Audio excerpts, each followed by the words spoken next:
আজকে অনেক দিন পর ভাবলাম একটু কেনাকাটা করতে যাব, কিন্তু কি কিনবো, কোথায় যাব কিছুই প্রথমে ঠিক ছিল না। তারপর ঠিক করলাম একটু জুডিওতেই যাওয়া যাক।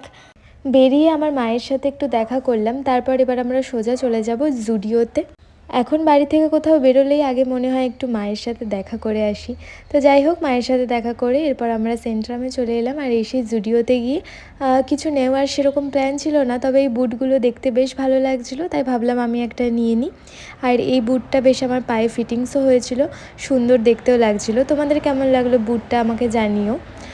তো আমি এটা নিলাম। তারপর এদিকে আমার হাজব্যান্ডও কিছু একটা বুট নেবে ভাবছিল, তো এখানে অনেকগুলো পছন্দ করে এই সাদাটা ফাইনালি নিল। তারপর বাড়ি এসে আমি আবার রেডি হয়ে নিলাম, কারণ আজকে আমরা যাব মেলাতে। তোমরা সবাই জানো দোলের সময় নবদ্বীপে সব মন্দিরেই প্রায় মেলা হয়। তো আমার বাড়ির কাছে যে মন্দিরটা রয়েছে সেখানেও অনেক বড় করে মেলা হয়, সেখানেই আমরা বাড়ির সবাই মিলে এসেছিলাম। আর দেখো, রাধা গোবিন্দকেও খুব সুন্দর করে সাজিয়েছিল। তো মেলায় এসে যা কাজ, খাওয়া দাওয়া, কেনাকাটা, আমরা প্রথমে একটা আইসক্রিম খেয়ে নিলাম। তারপরেই আমার বান্ধবীদের সাথে আমার দেখা হয়ে গেল, তো ওদের সাথেও কিছুটা টাইম কাটালাম, অনেক মজা করলাম। তারপর ঘোরাঘুরি করে কিছু কেনাকাটা করে এবার আমরা চলে এলাম বাড়িতে।